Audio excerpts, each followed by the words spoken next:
मागच्या वर्षी रँक वर होती महाराष्ट्र. त्याच्या अगोदर अगोदरचा एक मला शिकवलं की महाराष्ट्रात रँक होती यूपीएससी. त्या IAS IFS आहे.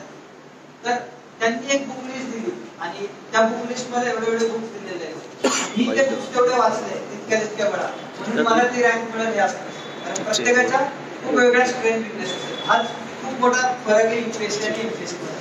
एमपीएससी मध्ये तुम्हाला 150 क्वेश्चन्स एका पेपर मध्ये सगळे एमसीक्यू आहेत. तुम्हाला लिहितोय कोण कसा लिहितोय हे फरक नाही. पण यूपीएससीचा विचार केला तर यूपीएससी मध्ये अजूनही तो रायटिंग फॉर्मॅट आहे. 250 मार्कचा एसे आहे, 250 मार्कचे जनरल स्टडीजचे पेपर आहेत. कुठेतरी त्या पेपर चेक करताना एक पर्सनॅलिटी शोधत असतात आणि त्या पर्सनॅलिटीच्या बेसवर तुम्ही सिलेक्शन होतं.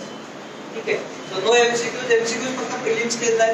प्रिलिम्स स्टेजचा पर्पज एकच आहे की एलिमिनेशन राऊंड आहे. यूपीएससी मध्ये प्रिलिम मध्ये अगेन जसं सांगत होते 1,80,000 असतात, त्यातून 1,600 जण घेतात. यूपीएससीच्या केस मध्ये ते 10 लाख 9 लाख असतात, त्याच्यातून 14,000 13,000 जण ते घेतात. एक पर्सेंटेज ठरलेलं असतं. एवढ्या जर वॅकन्सीज आहेत तर मग इंटरव्ह्यू साठी त्याच्या 2.5%, त्याच्या 10% मेन्शन. सो प्रिलिम्स कुठेतरी एक एलिमिनेशन राऊंड आहे की 10 लाख मध्ये 9,85,000 रुपये बाहेर, 85,000 लोक बाहेर जाण्यासाठी. पण मेन्स आणि इंटरव्ह्यू हा सिलेक्शन राऊंड. सो ज्यावेळी इंटरव्ह्यूला 2,500 बोलवतात त्यावेळी त्यांना त्याच्यामधून 1,500 बाहेर नसतात काढायचं, त्यांना 2,500 मधून 1,000 सिलेक्ट करायचं. सो प्रत्येक स्टेजचं एक छोटं अनालिसिस तुम्हाला करावं लागेल आणि त्याप्रमाणे तुमचं प्रिपरेशन चेंज करावं. 2-3 मिनिटं वही पेन घ्या आणि तुम्हाला काय हवं, how to select optional, how to make a notes, how to make a revision, अशा गोष्टी ज्या तुम्हाला एक्सपेक्ट आहेत लेक्चरमध्ये, जे तुमच्या नोटबुकमध्ये काय हवं आहे, म्हणजे यूपीएससी बद्दल काय क्वेरीज आहे किंवा what do you expect from me. ज्याला जसं जमतंय तसं नोट्स करा. ना पुढे जमा नाही करायचं तुम्हाला किंवा मी जाऊन चेक नाही करणार. तुम्हाला काय डाऊट्स आहेत सो दॅट माझं लेक्चर मोर फोकस्ड होईल. तुम्हाला जे हवंय ते मला एक्झॅक्टली प्रश्न समजला ना काय करायचं. आवाज की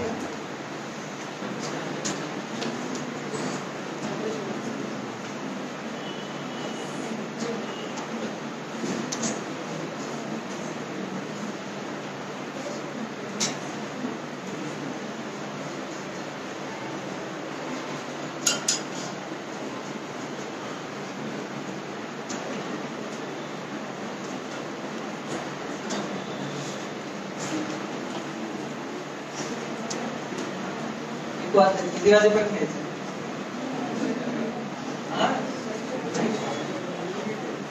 20 मिनिटापेक्षा जास्त होऊन लेक्चर घ्यायला नाही. किती वाजेपर्यंत?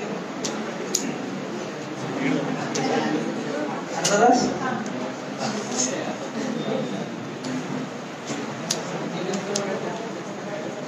दीड वाजता संपव.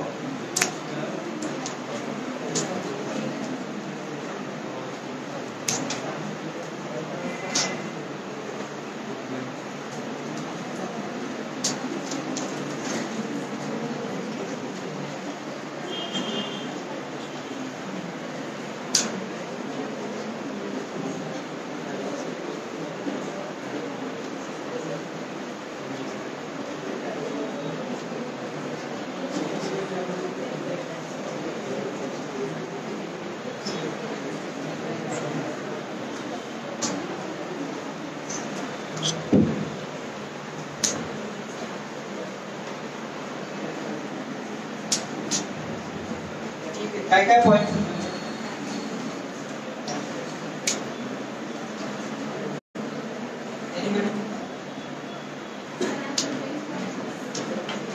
ठीक है sir.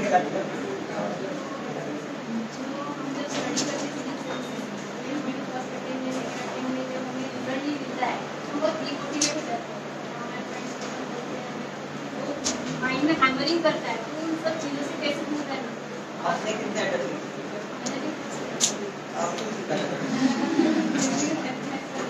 He is asking when you complete 2 attempts, 3 attempts, 4 attempts, you will devalue.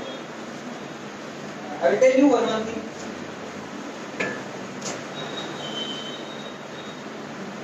I guess you people are from fresh batch, so you should not worry about that. Your aim should be crack the MPSC, UPSC, whatever you are going to appear in very first time. ठीक आहे. So let's not assume की एवढ्याच जागा आहेत, नाही जागा आहे, ठीक आहे, इतने लोग देने वाले हैं, so I will take this much time. For example माझे एक सिव्हिल सर्व्हिस मध्ये मेंटर आहे, त्यांनी एक राईटअप लिहिला होता मध्ये, ज्यावेळी 69 MPSC ने वॅकन्सीज हे केलं, ही डिवायडेड 69 विथ 2 लाख, आणि त्यांनी सांगितलं की ह्या जागा जर सगळ्या भरायच्या, सगळ्या ऍस्पिरंटला जर सिलेक्ट करायचे तर पुढची 200 वर्ष लागतील, आणि त्याच्यात अजम्पशन हे होतं की पुढच्या वर्षी कोणी नवीन ऍड होणार नाही. So I will say you should not worry about this is the exam, मला क्रॅक करायचं. नेक्स्ट बस बस कंबाइंड प्रिपरेशन कसं करायचं एसपीएस मल्टिपल एक्झाम, ठीक आहे. Then time management time management. Then consistency regularity regularity. Then class tax without classes. ठीक आहे. अजून sir working professional साठी काय time management working professional. Then part 1 सोबत UPSC अभ्यास करतो.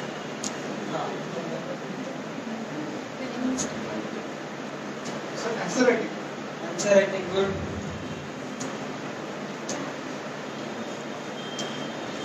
Then सर ते मेन एक्झाम आपण घेतो वेगवेगळ्या पद्धती सुरुवातीपासून काय वाचायला पाहिजे ते मी तर आपण घेऊ शकतो. ठीक आहे. Then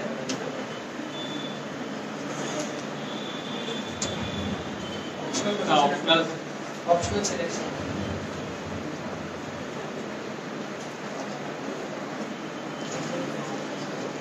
Then question paper analysis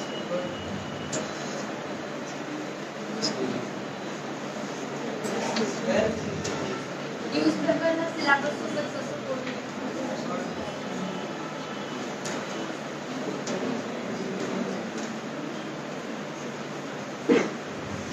अजून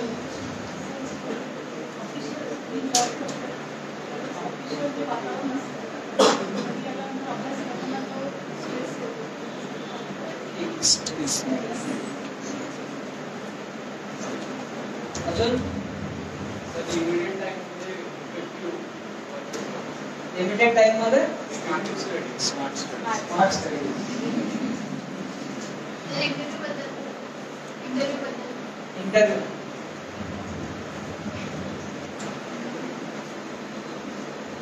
Then अर्ध तासात नाही होत. ठीक आहे, सगळ्यावरती मी कमेंट करणारच आहे. जरी तुम्हाला मला जरी काही वाटलं अजून गोष्टी काही कव्हर करायचं, एक मिनिट. थोडासा टाइम कमी आहे, थोडं फास्ट करेल, पण ज्या ज्या गोष्टी तुमच्या डिमांड आहेत त्या डिटेल मध्ये घेऊ. युपीएससी कॉमनली म्हटलं जातं अनप्रेडिक्टेबल पब्लिक सर्व्हिस कमिशन. दरवेळी ते पॅटर्न चेंज करतात. युपीएससी खूप स्मार्ट आहे compare to any state services. आणि त्यांना जर वाटलं की मुलांना असं वाटतं की ह्या क्लासच्या करंटच्या नोट्समधून खूप क्वेश्चन येतात, लिटरली ते मेक शुअर की तुमच्या 100 पैकी एकही क्वेश्चन त्याच्यात नाही. एवढ्या रूड लेवलवरती जाऊन एवढ्या प्रकारे ते क्वेश्चन पेपर्स आहेत. तर तितकं अनप्रेडिक्टेबल आहे.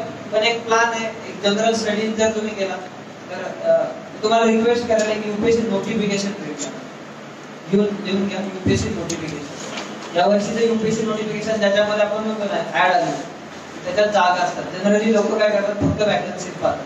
त्याच्यात असे 3 पॅरे दिलेले आहेत ABC. तुमचं प्रिलिम्स मध्ये काय टेस्ट होतं, मेन्स मध्ये काय टेस्ट होतं आणि इंटरव्ह्यू मध्ये काय टेस्ट होतं. तर जनरली प्रिलिम्स मी बोलतो तुम्हाला एलिमिनेशन राऊंड आहे.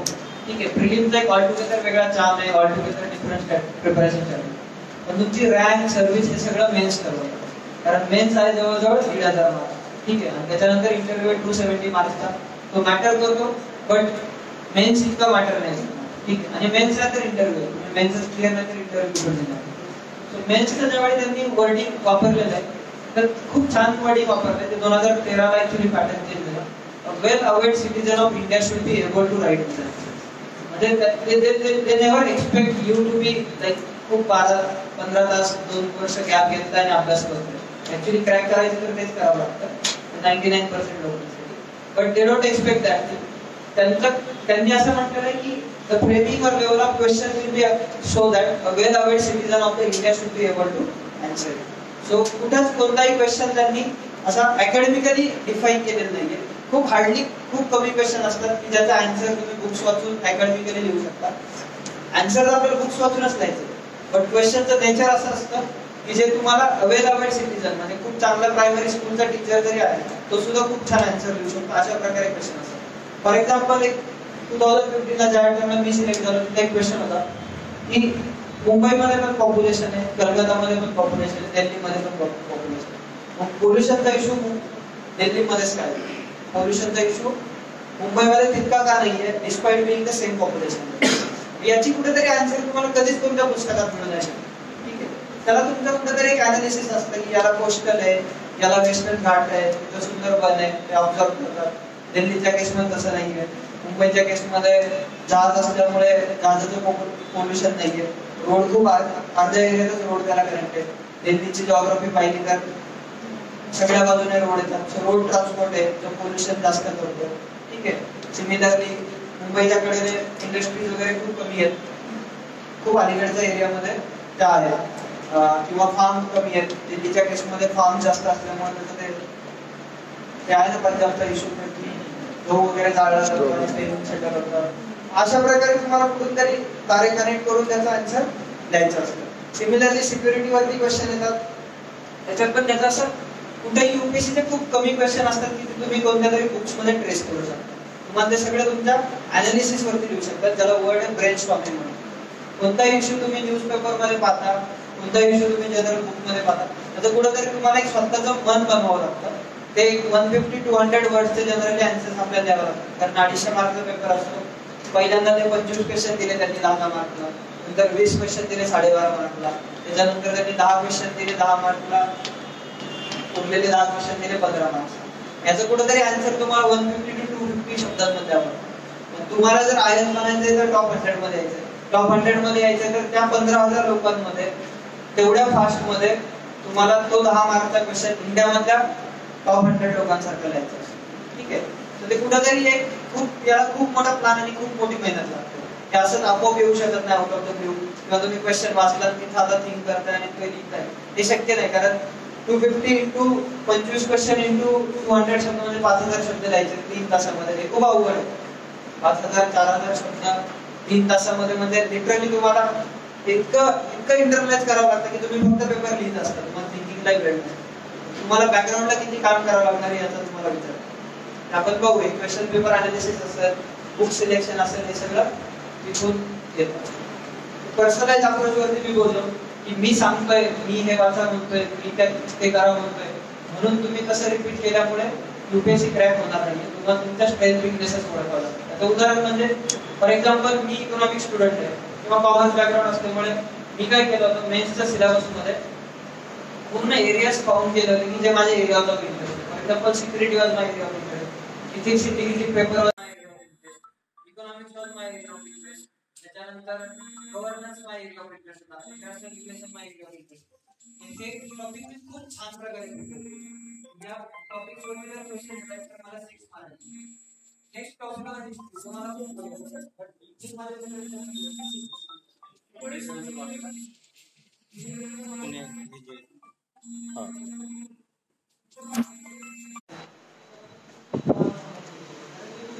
कॉम्पिटिटिव्ह एज देते. सो हे 10वी 12वी सारखं नसतं. तुम्हाला 35 तुम्हाला काय करायचं कॉम्पिटिटिव्ह एज सर या तो कॉल घेऊ नका. 100% कायम पडलेला पाहिजे. जो सिलेबस रिपीटेटिव्हली तुम्ही वाचायचा असतो ते कुठेतरी इंटरलाइज करायचं असतं. युपीएससीच्या केसमध्ये छान प्रकारे म्हटलं जातं युपीएससीचा सिलेबस काय एव्हरीथिंग अंडर द सन. जर सर्चच्या अंडर जेवढे येतात ऑलमोस्ट सगळ्या गोष्टी येतात दॅट इज युअर सिलेबस. ठीक आहे. बट कारण कसं होतं जीएस3 चा तुम्ही फर्स्ट सिलेबस पाहिला तर तर फर्स्ट सिलेबस पॉइंट आहे, त्याच्यात फर्स्ट 2 वर्ड्स आहेत इंडियन इकॉनॉमी. इंडियन इकॉनॉमी हा टॉपिक असा आहे की त्याच्यावरती हजारो पीएचडी झाले. ठीक आहे, you can do PhD in Indian economy. आणि त्याच्यानंतर खाली 15 पॉइंट आहेत सिलेबस. आणि तर इंडियन इकॉनॉमी फर्स्ट सिलेबस पॉइंटचे फर्स्ट 2 लेक्चर्स आहेत. त्याच्यानंतर मोबिलायझेशन ऑफ रिसोर्सेस, एम्प्लॉयमेंट वगैरे असा पूर्ण सिलेबस पॉइंट. ऍग्रीकल्चर मध्ये आलं तर again agriculture, Indian agriculture, comma public distribution system, comma biotechnology वगैरे असे वर्ड्स. परत सायन्स टेक्नॉलॉजी मध्ये आला तर biotechnology, comma nano technology, comma robotics, comma सायन्सच्या वेगवेगळ्या फील्ड मधलं इंडियन्सच्या सायन्सच्या फील्ड्स मध्ये कॉन्ट्रिब्युशन. हे खूप ब्रॉड टॉपिक्स आहेत. GS2 मध्ये आला तर Indian constitution, comma. Indian constitution इतकं मोठं आहे किंवा इतका मोठा एरिया आहे, you cannot study that for eternity, right. So त्याच्यासाठी तुम्हाला 2 गोष्टी खूप हेल्प करतात. एक तर सिलेबस आणि दुसरे previous year paper. Previous year paper तुम्ही हिस्ट्री वाचताय, तुम्ही जिओग्राफी वाचताय, जिओग्राफीचा एक टॉपिक घेतला तुम्ही, फॉर एक्झाम्पल सोसायटी वाचताय, पॉवर्टी, एज्युकेशन आणि हेल्थ, हे 3 वर्ड एका सिलेबस मध्ये कीवर्ड्स आहेत त्याच्यामध्ये. तर तुम्हाला काय करावं लागतं, मागच्या 5 वर्षाचे GS 1, 2, 3, 4 आणि तुमचा ऑप्शनल या सगळ्याचे पेपर तुमच्या बॅकमध्ये कायम रेडी असतात. Whenever you are reading the पॉवर्टीचा सिलेबस वर्ड काय एक्झॅक्टली म्हणतात ते पहा. मागच्या 4 वर्षाच्या पेपर मध्ये मॅपिंग करून ठेवायचं. ठीक आहे, तुम्ही रेडीमेड बुक साठी पण जाऊ शकता, त्याच्यात टॉपिक वाईज क्वेश्चन आन्सर दिलेले असतात. पण जनरली ते करू नका, तुमच्या स्वतःचे एक अनालिसिस काढा. GS2 काढायचा, पॉवर्टीचा एरिया काढायचा, पॉवर्टीच्या मागच्या 4 वर्षातले सगळे क्वेश्चन सॉल्व्ह करायचे, मग पॉवर्टी टॉपिक सो त्या प्रकारे तुम्ही कुठेतरी म्हणजे जे एव्हरीथिंग अंडर द सन आहे त्या 2 गोष्टीच्या मदतीने तुम्ही ते छोटं करू शकता. माझे एक मेंटर आहेत रवी पाटील, ते पण सांगायचे की एवढं वाचलं आणि एवढं वाचलं, ठीक आहे, आणि एवढं लिहिणं आणि एवढं लिहिणं. जर तुम्ही एवढं वाचताय आणि एवढं लिहिताय रघु तुम्ही आहे आणि तुम्ही एवढं वाचला आणि जर एवढंच रिप्रोड्यूस करू शकता तर तुम्ही करायचं. हा फरक असतो.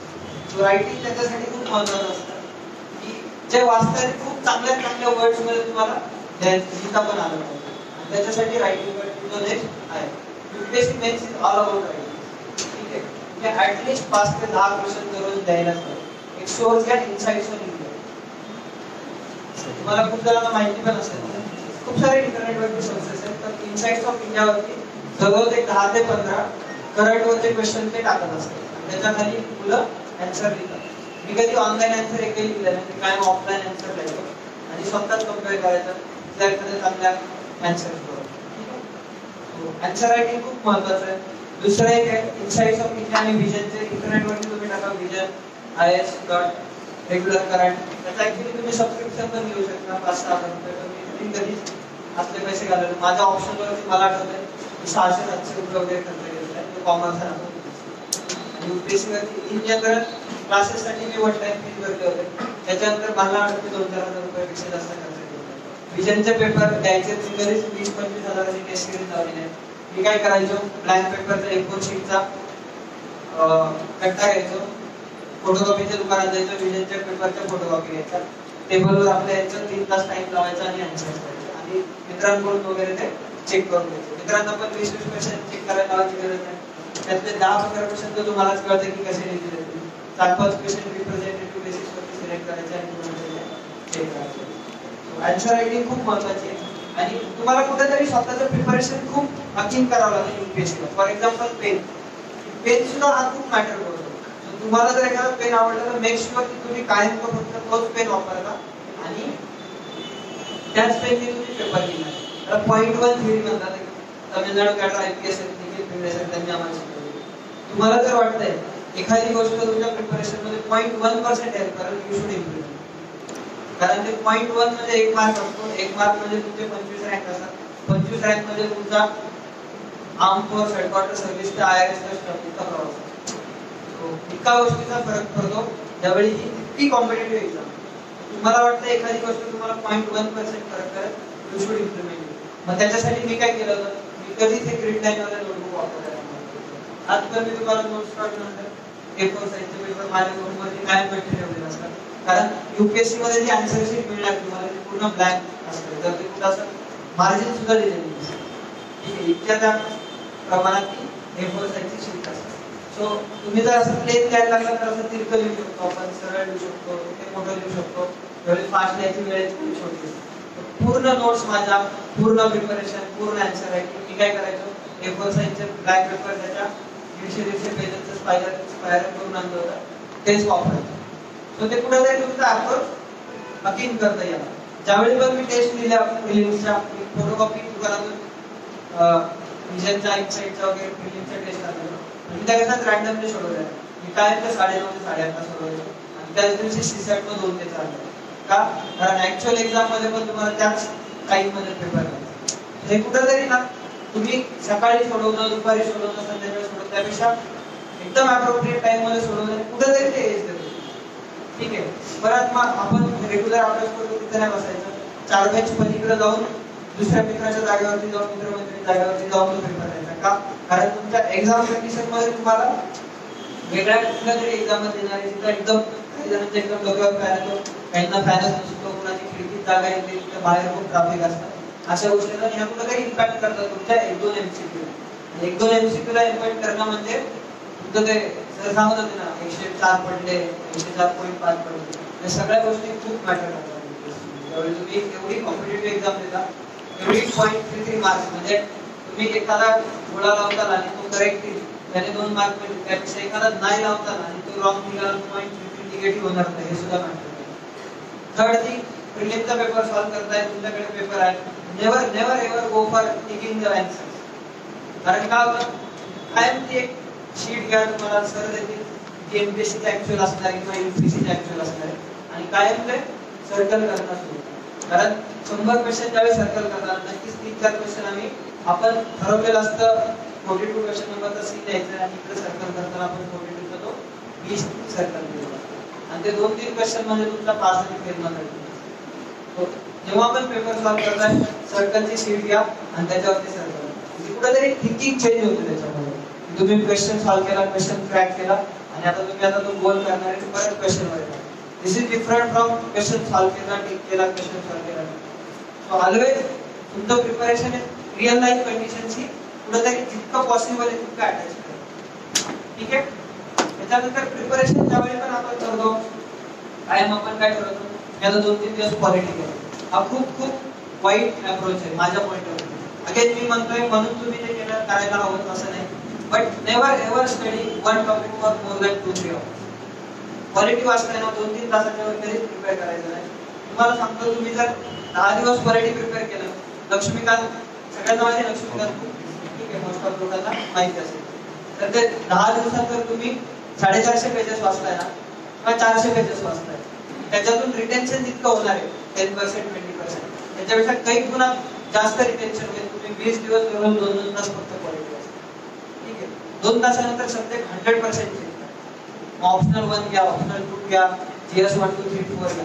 त्याचा फायदा कुठे होतो, ज्यावेळी तुम्ही प्रिलिमचा पेपर लिहिता, क्वेश्चन 1 तुमचा हिस्ट्री असतो, क्वेश्चन 2 तुमचा जिओग्राफी असतो, क्वेश्चन 3 जिओग्राफी असतो, क्वेश्चन 4 इकॉनॉमिक्स असतो, क्वेश्चन 5 सायन्स असतो. सो तुम्हाला ही लक्झरी नाही येते की हिस्ट्रीचे क्वेश्चन एकदा सॉल्व्ह करून घेऊ, जिओग्राफीचे क्वेश्चन, आणि हा पॅटर्न प्रत्येक कॉम्पिटिटिव्ह एक्झाम.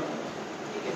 सो कुठेतरी तुमची थिंकिंग हिस्ट्री मधून दुसऱ्या क्वेश्चन मध्ये जिओग्राफी केली पाहिजे, जिओग्राफी मधून ती इथिक्स मध्ये गेली पाहिजे, इथिक्स मधून ती परत सायन्स मध्ये आली पाहिजे.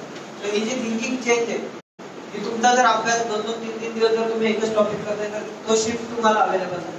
पण तुमची जर सवय प्रत्येक 2 तासाने जर तुम्ही क्वेश्चन चेंज करताय, सिलेबस प्रिपरेशन टॉपिक चेंज करताय, तर ते कुठेतरी मेंटली ट्रेन होतं तुमचं माइंड की हिस्ट्री नंतर जिओग्राफी निघली पाहिजे.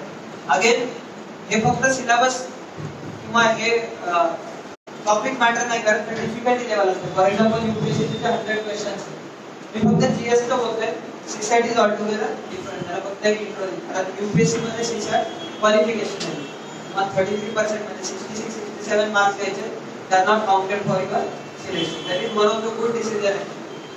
सो जीएस चे क्वेश्चन 20 + 20 + 20 + 20 + 20. सो हे डिफिकल्टी लेवल प्रमाणे ते अटॅच केलेलं असतं. दिस इज सिंपल या soft, this is very hard. So it may happen first question जो तुमचा सायन्सचा आहे तो सॉफ्ट एरियामध्ये, आणि सेकंड क्वेश्चन जो तुमचा जिओग्राफीचा आहे तो व्हेरी हार्ड असतो. ठीक आहे. तर तितक्या फास्ट याच्यात तुमचं माइंड ट्रेन करणं आणि सिलेबस चेंज करणं प्रिपरेशन पण हे जर तुम्हाला एक्झाम मध्ये करायचं तर हीच गोष्ट तुमच्या प्रिपरेशन मध्ये पण आणली आहे. त्याच्यासाठी तुमचा बुक्स कम्फर्टेबल इन मराठी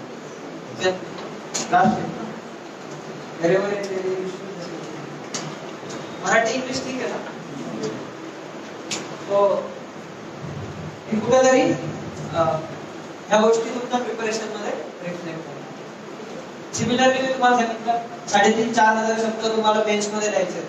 इतक्या फास्ट द्यायचं असतं मेन्स मध्ये पण अगेन फर्स्ट क्वेश्चन कॉन्स्टिट्यूशन वर असेल, दुसरा पॉवर्टीवर असेल, तिसरा क्वेश्चन तुमचा कसाही मिक्सअप असतो, थोडासा एक लॉजिकल ट्रेंड असतो त्याच्यामध्ये सिलेबस पॉईंट नुसार.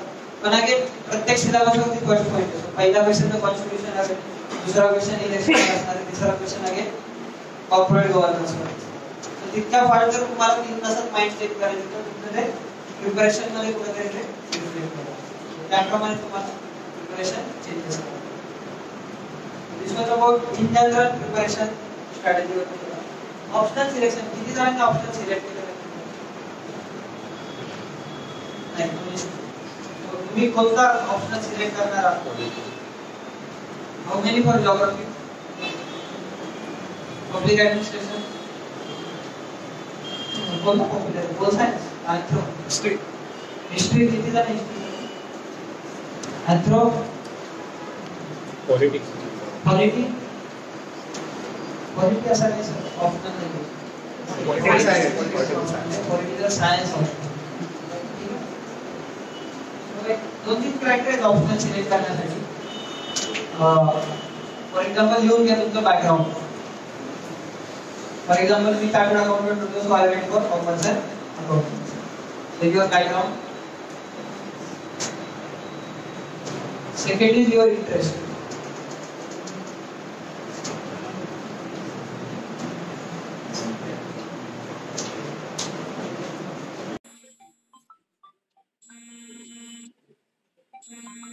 Third is availability of books and guidelines. Pali subject घेतला तर पाली बुक्स सोर्सेस किती अवेलेबल आहेत?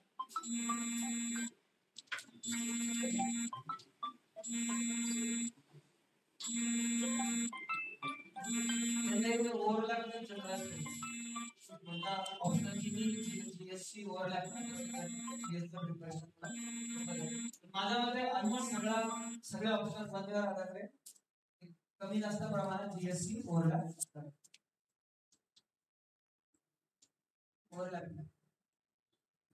इंटरेस्टिंग टेक्निक आहे ऑप्शन सिलेक्ट करण्यासाठी. 25 ते 26 ऑप्शनल आहे. तुम्ही लिस्ट घेऊन बसा तुम्ही एखादा पेपरवरती. तुम्हाला जो पण ऑप्शन थोडासा पण अपील करतो तो टिक करायचा. ठीक आहे. फॉर एक्झाम्पल मॅथमॅटिक्स आहे, मी कॉमर्स स्टुडंट आहे, आय पुढे मॅथमॅटिक्सची यूपीसी आहे, माझं मॅथ्स चांगलं झालं. बट फॉर एक्झाम्पल मॅथमॅटिक्स आहे, इलेक्ट्रॉनिक इंजिनिअरिंग आहे, I don't have to take this. But agriculture आहे, मला ऍग्रीकल्चर मी अकॅडमिकली कधी शिकलो नाही, पण माझं background is in agriculture, so I take commerce and accountancy का, कारण माझं ग्रॅज्युएशन त्याच्यामध्ये आय विल पब्लिक ऍडमिनिस्ट्रेशन का, कारण मे बी आय थॉट की मी जर आयएएस एमपीएस बनेल, आयएएस बनेल, मला पुढे प्रशासनाचा अनुभव. You should start getting into other things की त्याचा ओव्हरलॅप किती आहे, त्याच्यासाठी गायडन्स किती नागपूरमध्ये अवेलेबल आहे, तर तुम्ही नागपूरमध्ये प्रिपेअर करणार. सो या सगळ्या गोष्टी त्याच्यासाठी मॅटर करतात. थर्ड स्टेज आहे तुम्हाला प्रिव्हियस इयर पेपर्स पाहावे. ठीक आहे. सो मागच्या वर्षी ऑप्शनलचे 2 पेपर असतात, ऑप्शनल 1, ऑप्शनल 2. दोन्हीचे पेपर डाउनलोड करा, चेक द क्वेश्चन्स की हा क्वेश्चन तुम्हाला किती अपील करतोय, आणि check the syllabus of that particular. So किती सिलेबस तुम्हाला अपील करतोय, किती गोष्टी तुम्हाला ऑप्शनलच्या अपीलिंग वाटतात, इंटरेस्टिंग वाटतात, किती तुम्हाला तुमचं आतापर्यंत नॉलेज ते क्वेश्चन आन्सर करण्यामध्ये हेल्प करतं. ठीक आहे. ह्या गोष्टी तुमच्या ठीक होत आहेत. देन तरी पण तुमचं कन्फ्युजन आहे, go for writing that option. आणि before selecting the optional, try त्या ऑप्शनल घेऊन कोणी एखादा इंटरव्ह्यू दिला किंवा सिलेक्ट झालेल्या candidate, try meeting that particular through phone call, through personally, so that final सिलेक्शनच्या अगोदर त्या गोष्टी तुम्हाला समजतील. But optional selection is very crucial in preparation, कारण मी जे तुम्हाला कॉम्पिटेटिव्ह एज घ्यायचं आहे तुम्हाला ओव्हर अदर कॉम्पिटेटिव्ह. ठीक आहे. सो एज तुम्हाला जीएस तर सगळ्यांना द्यायचं आहे, एसए तुम्हाला सगळ्यांना द्यायचं आहे, सो प्रिलिम सगळ्यांना द्यायचं आहे. डिफरन्स काय करणार आहे, जे तुम्ही तुमच्या कॉम्पिटेटिव्ह पेक्षा वेगळं लिहिणार आहे, that is you are going to write it in optional. So optional selection is very crucial. एक अजून एक छोटी गोष्ट आहे जी तुम्ही आत्ता कन्सर्न नसायला हवी. फॉर एक्झाम्पल एक युपीएससी मध्ये ट्रेंड असतो की ऑप्शनल चालला किंवा ऑप्शनल पडला. ठीक आहे, त्या केसमध्ये कसं होतं, खूप साऱ्या मागच्या वर्षी जर बघितलं तर 15,000 पैकी 4-5,000 मुलं जॉग्राफी ऑप्शनल घ्यायचे. समाव युपीएससीने काय केलं, मग जॉग्राफी मध्ये थोडे कमी मार्क्स देतात असं लोकांचं म्हणणं आहे. I am not sure about that आणि I strongly believe that if you are study 2 वर्षापूर्वी ज्यावेळी जॉग्राफी चालत नव्हता, इंडियाची टॉपर इरा सिंगल होती ती जॉग्राफी ऑप्शन मध्ये होती. She scored like anything in geography. So असं नॉट नेसेसरी 100% ट्रू असेल, but there is a some merit in that argument की कधी कधी कोणत्या तरी ऑप्शनचं खूप जास्त स्केलिंग होतं त्या ऑप्शन मध्ये मार्क लागतो. मग ते कुठेतरी मी कमी बिलीव्ह करत होतो की नशिबाचा खेळ असतो, बट हा थोड्या प्रमाणामध्ये luck matters in this particular things. But your main criteria for selection of optional should be academical, should be practical things rather than अशा सुपरफिशियल गोष्टी आहेत की युपीएससी याच्यात मार्क्स देते नाही देते. मार्क्सचा प्रश्न तेव्हा येतो ज्यावेळी तुम्ही मेन्स देता, मेन्सचा प्रश्न तेव्हा येतो ज्यावेळी तुमचं optional preparation ready. So it is 90% of the time it is going to be matter what is your preparation, what is your interest, how much तुम्ही किती त्याच्यात रायटिंग प्रॅक्टिस किती प्रकारे छान प्रकारे तुम्ही ऑप्शनल पेपर मध्ये दिलाय. 10-20% it is going to be UPSC ची पॉलिसी काय आहे त्या ऑप्शनल बद्दल त्या वर्षी. It's not necessary, it's not official anywhere की हा ऑप्शनल आम्ही कमी करतो किंवा खूप जणांनी खूप एकच ऑप्शन ऑफ केलं तर आम्ही पेपर डिफिकल्ट चेक करतो. It is nowhere written in the UPSC forms or advertisement or as per policy. त्याच्यात फक्त एक interpretation. But what is going to matter is your preparation. So that was about option. Any problem optional selection? समजते lecture? ठीक आहे, तुमचा एकदम first दिवस आहे. I don't expect की तुम्हाला सगळ्या गोष्टी त्याच्यातून ग्रास्प होतील. But these are the things तुम्हाला एक आयडिया येईल त्या एक्झामची डेट. ठीक आहे, तुम्ही ज्यावेळी एक्झाम क्रॅक करता त्यावेळी तुम्हाला हे सगळं आठवेल. कारण ज्यावेळी तुम्ही एक्झाम क्रॅक करता, मी आता IRS आहे, तुम्हाला जो रिस्पेक्ट मिळतो, तुम्हाला जे गव्हर्नमेंटने तुम्हाला ज्या कामासाठी ट्रस्ट केलेलं असतं सोसायटीने खूप जास्त आहे. म्हणजे स्वतः माझं पर्सनल मत आहे की एक एक्झाम क्लिअर करून किती लुटायचं माणसाला. ठीक आहे, तुम्ही ज्यावेळी कॅडर सर्व्हिस मध्ये जाता IAS IPS मध्ये तुम्हाला 35 वर्ष एक जिल्हा मिळतो, तो खूप डिफिकल्ट आहे. तुम्ही ZP CEO मिळण्यासाठी पॉलिटिशियन काय काय करतो ते तुम्ही पाहता, म्हणजे किती त्याला हे जातात आणि परत 5 वर्षानंतर त्याला लोक मिळायचं. एका एक्झाम मधून तुम्हाला किती गोष्टी मिळतात आणि हे इंडियासारख्या खूप कमी कंट्रीज आहे की जिथं हे आहे. 2-4 एक्झाम देतात, 1 वर्षभर प्रिपेअर करतात, तुम्हाला खूप काही मिळतं. दिस इज नोवेअर. फॉर एक्झाम्पल मी आता IPS होईल, बट UK मध्ये जिथून म्हणजे इंग्लंड जिथून ही इंडियामध्ये प्रोसेस आली तिथे IPS नावाची गोष्ट नाही. प्रत्येक जणाला कॉन्स्टेबल म्हणून एंट्री करायला लागते. तिथं कोणी PI बनत नाही, तिथं कोणी DYSP बनत नाही, तिथं कोणी IPS बनत नाही. प्रत्येक जण कॉन्स्टेबल म्हणून पोलीस बनतो आणि तो प्रमोट होत लंडनचा कमिशनर. सो ह्या गोष्टी खूप कमी ठिकाणी राहिलेल्या आहेत जगामध्ये. सो तुम्हाला हे सगळ्या गोष्टी ज्यावेळी तुम्ही क्रॅक कराल त्यावेळी समजेल. सो क्रॅक कराल त्यावेळी समजेल म्हणजे काय, तर हा काही नो नॉनसेन्स बिझनेस आहे. म्हणजे देतोय आणि मग एवढंच वाचलं 2-4 दिवसात, असं केलं, त्याच नोट्स वाचल्या होत्या, त्या नोट्स मधून आलं आणि म्हणून मी UPSC झालं. हे कधी कधी हे टॉपर बोलून पण जातात, बट त्याच्यामध्ये खरंच काही तथ्य नसतं. ठीक आहे, प्रत्येक सिलेक्टेड कॅन्डिडेट्सने अफाट कष्ट केलेले असतात. हे कोणालाच असं प्लॅटर वरती मिळत नाही. ठीक आहे, हे तुम्ही लेक्चर मध्ये ऐका, लेक्चर नंतर त्याला जाऊन विचारा तर तुम्ही अभ्यास किती वेळेपर्यंत करायला मध्ये सगळ्या रिअल स्टोरी. ठीक आहे, पर्सनलाइज काय मी पण सांगताना तुम्हाला सांगाल एक्सप्रेस वाचा, हिंदू वाचा. ठीक आहे, नॉट नेसेसरी की तो वाचलेला असतो किंवा कितीतरी टॉपर आहेत म्हणजे खाती लोक सांगतात की पेपर वाचायला लागतो, हा खूप असा आहे, असे नोट्स बनवायचा. त्यांनी स्वतः नॉट नेसेसरी ते केलेलं असतं. कारण आता मी टेबलच्या या बाजूला आहे त्यामुळे माझे फ्रेंड्स आता ऍस्पिरंट राहिले, माझे सगळे फ्रेंड्स आता सगळे UPSC क्लिअर ऑफिसर्स.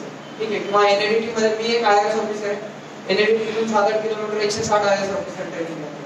प्रत्येकाच्या वेगवेगळ्या स्टोरीज आहेत, प्रत्येकाच्या वेगवेगळे, बट कॉमन एक आहे एफर्ट सगळ्यांनी घेतले असतात. मे बी त्या फर्स्ट अटेम्प्टला नसतात घेतलेले, ज्या सिलेक्शन झाले त्या घेतलेले असतात, किंवा मग सिलेक्ट झालेल्या अटेम्प्टला नसलेले घेतलेले, त्याच्या अगोदर 2-3 वर्ष खूप घेतलेले असतात, ते कुठेतरी एक्झाम मध्ये रिफ्लेक्ट झाले.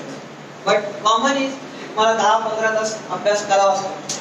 ठीक आहे, that is something which is common among all of the year.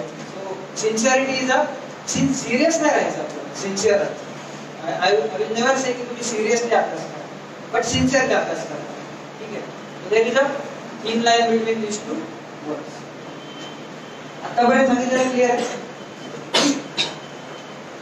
Next is question paper analysis. Question paper analysis extremely important UPSC म्हणजे यूपीएससी क्लिअर करण्याचा मार्गच म्हणजे यूपीएससी क्लिअर करण्याचा मार्गच म्हणजे सिलेबस आणि क्वेश्चन पेपर अनालिसिस. तर ते कसं करायचं? जनरली मी काय केलं होतं, मी एक 4 वर्षाचा पूर्ण सगळ्या पेपरचे सेट प्रिंट करून घेतला. त्या प्रत्येक क्वेश्चनला सिलेबसशी लिंक करायचं. मग सिलेबस मध्ये पण मी क्वेश्चन नंबर लिहून ठेवले होते, क्वेश्चन पेपर मध्ये पण मी सिलेबस नंबर लिहून ठेवले. मी असं कोडिफिकेशन केलं. GS 1 आहे, 1.1 म्हणजे एन्शियंट हिस्ट्री, 1.2 म्हणजे मॉडर्न हिस्ट्री, 1.3 म्हणजे 2.1 म्हणजे सोसायटी, 2.3 म्हणजे अशा प्रकारे तुम्ही ते कोडिंग करू शकता. ते तुम्ही सिलेबस वापरू शकता. मी प्रत्येक क्वेश्चन पेपर मागच्या 3 वर्षातले माझ्या प्रिपरेशन चालू आहे ते गुगल केले. ठीक आहे. सो क्वेश्चन पेपर मध्ये कीवर्ड घ्यायचे ते गुगल करायचे. सो गुगल केलं की न्यूज टॅब वरती जायचं. मग माझं प्रिपरेशन खूप न्यूज पेपर बेस्ड होतं. मी दररोजचा हिंदू आणि एक्सप्रेस घ्यायचो, अंडरलाईन करून वाचायचो, त्याच्यात नोट्स बनवायचो. नोट्ससाठी एक बॉक्स फाईल केली होती, त्याच्यामध्ये A4 साईज पेपरवरती नोट्स बनवायचो. ते सिलेबस वाईज नोट्स अरेंज केल्या होत्या, त्या रिपीटेटिव्हली वाचायचो. ठीक आहे. खूप वाचायचो मी, सारखे वाचायचो. त्या पूर्ण नोट्स मी इंटरलाइज केल्या होत्या माझ्या थिंकिंग मध्ये. So whenever there is a question from that particular syllabus point, मला माझ्या नोट्स आठवायच्या. नोट्स मधला काही कंटेंट मला जो वापरायचा तो मी वापरून आन्सर करायचा. So 150 words to 150 words to 100 वर्ड्सचा आन्सर असेल. 100-120 वर्ड्स माझे नोट्स मधून यायचे. 100-120 मी त्यावेळेस जे थिंकिंग करायचो त्याच्यामधून लिहायचो. So whenever you are preparing from one particular thing ना, क्वेश्चन पेपर अनालिसिस तर मी गुगल केले होते. मग न्यूज टॅब वरती जायचो. सो मला काय समजायचं की न्यूज पेपर मध्ये न्यूज काय असते, यूपीएससी त्याच्यावरती नोट्स कशी बनवते किंवा क्वेश्चन कसे बनवते. तुम्हाला वेगवेगळे इन्फरन्सेस यायला लागले. फॉर एक्झाम्पल एखादी लिंचिंगची जर केस झाली, फॉर एक्झाम्पल आता महाराष्ट्रात एक 5 जणांच्या लिंचिंगची केस आहे. सेम केस गुजरातमध्ये पण झालेली. सेम केस ती दादरीला 2 वर्षापूर्वी खूप फेमस केस झाली होती, ज्यावेळी मुस्लिम माणूस मटण घेऊन येत होता, त्याला लिंचिंग केलं. सो तुम्हाला लिंचिंग कोणत्या दिवशी कोणत्या एरियात किती तारखेला झाली वगैरे असे पेपर नाही. क्वेश्चन मध्ये काय होतं, व्हाय इज देअर इंडियन $2 याच्यावरती क्वेश्चन आहे. तर ज्यावेळी पण न्यूज असेल, न्यूजच्या बेसवर इश्यू काय तो तुम्हाला शोधावा लागेल आणि तो इश्यू वरती क्वेश्चन दिसेल. ह्या कुठेतरी लिंकिंग मला क्वेश्चन पेपर आहे. पोल्युशनचे न्यूज खूप येतात. पोल्युशन मध्ये रिपोर्ट्स येतात. दिल्ली टॉप 20 पोल्युटेड वर्ल्ड मध्ये सिटी आहेत, त्यातल्या टॉप 30 इंडियाच्या आहेत. या सगळ्या न्यूज असतात. तुम्हाला क्वेश्चन मध्ये काय झालं, व्हाय इंडियन सिटी झाली, इश्यू काय त्याच्यामध्ये, हे तुम्हाला क्वेश्चन पेपर मध्ये विचारलं जाईल. सो तुम्हाला प्रिपेअर न्यूज पेपर मध्ये न्यूज असणार, पण त्याच्या मागचा इश्यू तुम्हाला शोधावा लागणार आहे. इश्यू वरती यूपीएससी तुम्हाला क्वेश्चन विचारेल. हे क्वेश्चन पेपर अनालिसिस मधून समजतं. कुठेच यूपीएससी तुम्हाला क्वांटिफाय नाही करणार आहे की 2013 मध्ये एवढ्या पर्सेंटेजला हे झालं.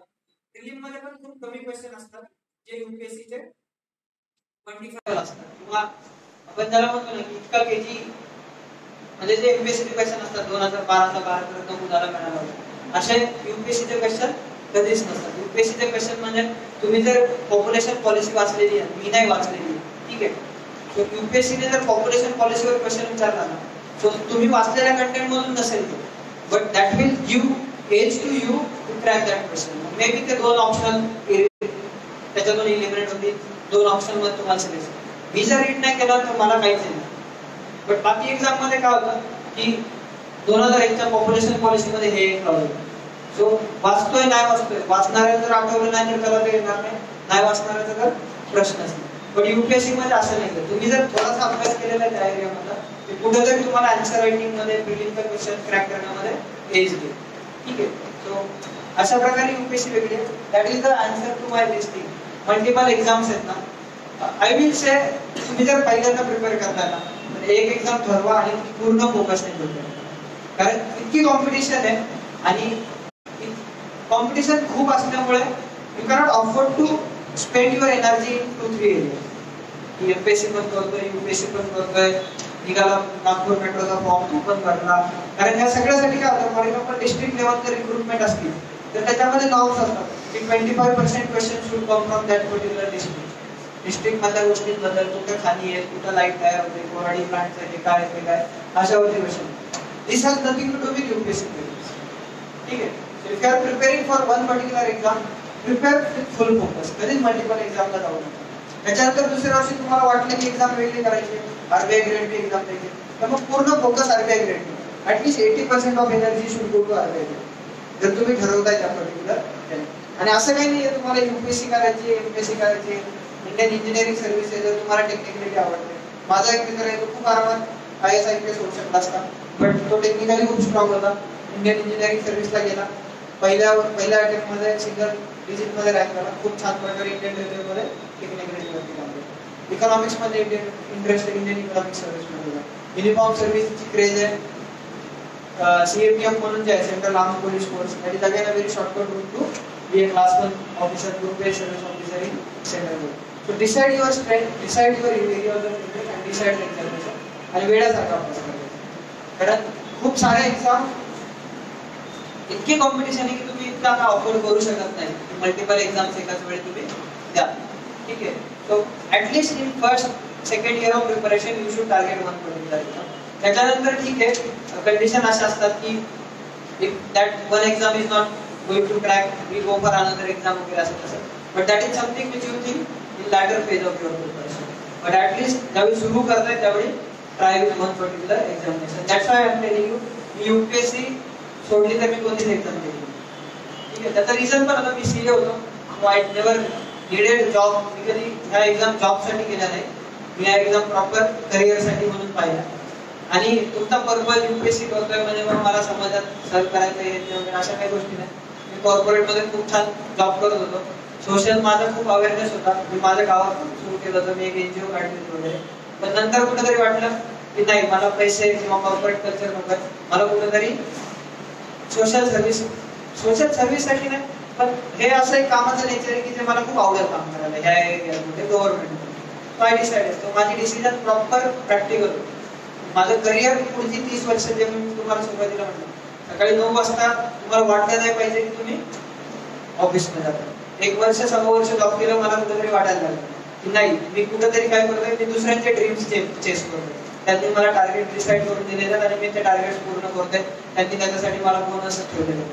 मग मला वाटतं की नाही, कुठेतरी मला माझे ड्रीम्स चेस करायचे. So I went for competitive examination. So त्या डिसिजन प्रॅक्टिकल असायला, प्रत्येकाची देश सेवा करायची, मला असं करायचं, हा तुमचा पर्पज असायलाच हवा असं काही नाही. किंवा ते मोटिवेशन असेल तरच UPSC क्लिअर होते, अशा काही गोष्टी. That was about this thing. Question paper analysis नंतर पण 1-2 महिन्यांनी येऊन इंडिव्हिज्युअल टॉपिक वरती, for example question paper analysis आहे किंवा न्यूज पेपर अनालिसिस, याच्यावरती मी 5-5 तास तुम्हाला सांगू शकतो. एवढा माझ्याकडे त्याच्याबद्दलचा. इंटरव्ह्यू मीन्स की clear the prelim, clear the mains. Interview खूप हे नाहीये, तो काय असतो, पिरामिड हा शब्द वापरला तो खरंच खूप हे आहे. सगळ्यात अवघड काय UPSC मध्ये प्रिलिम्स, तर तुम्हाला 10 लाखामधून 15,000. त्याच्यानंतर अवघड काय, तर मेन्स आहे, कारण तुम्हाला 5 मधून एक जण सिलेक्ट होतात, म्हणजे 15,000 आणि इंटरव्ह्यू स्टेजला 2,500-3 हजार मधून 1,000 होणार, म्हणजे 3 मधून 1 होणार. तर तुमची सिलेक्शनची प्रॉबिलिटी खूप वाढणार. So you should focus on prelims and mains. So generally ज्यावेळी पण तुम्ही जून-जुलै मध्ये प्रिपेअर करायला सुरुवात करता, फर्स्ट 6 मंथ्स आपण मेन्स प्रिपेअर करतो, त्याच्यानंतर प्रिलिम्स प्रिपेअर करतो.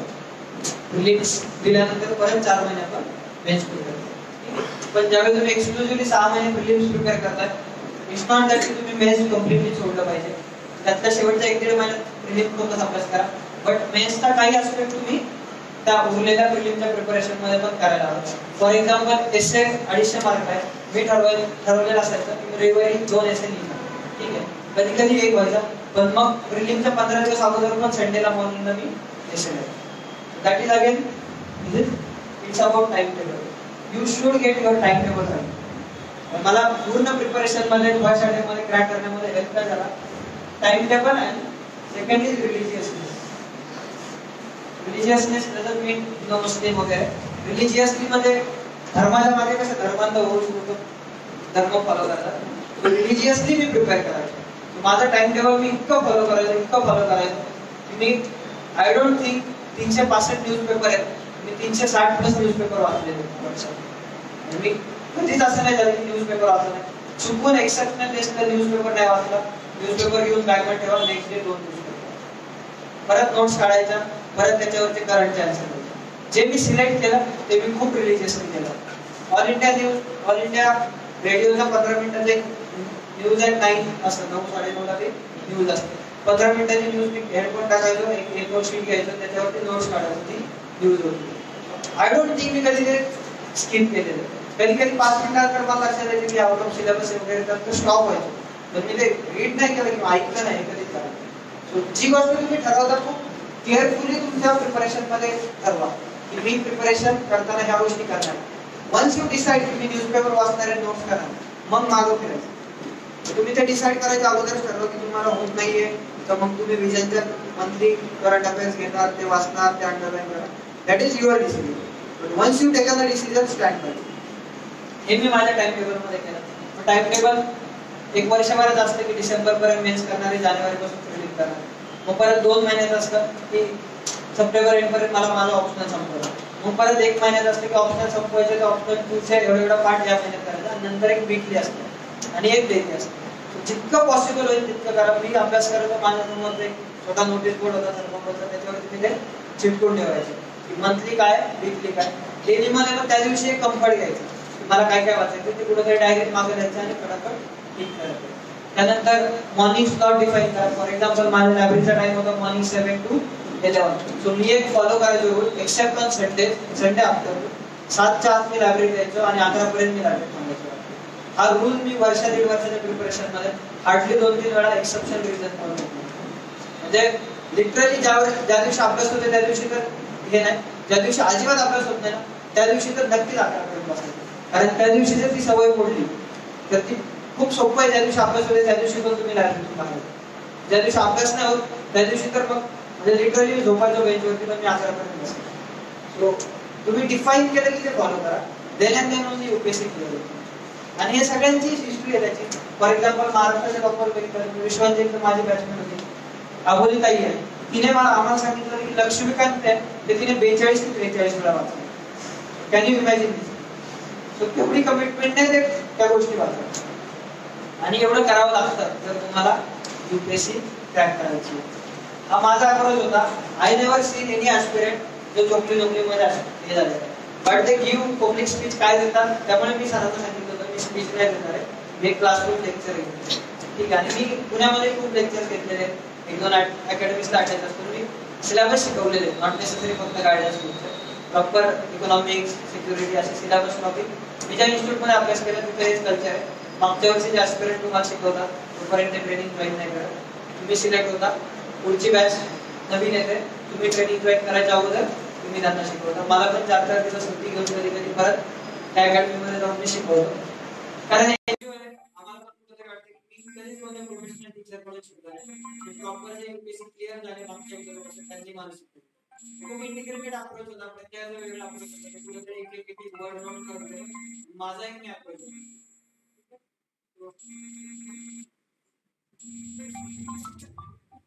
क्लासेस मी आता इथं पण विचारलं, क्लासेस 2 तासापेक्षा जास्त नसायला हवं. 5-10 मिनिटं एक्सटेंड होणार आहे.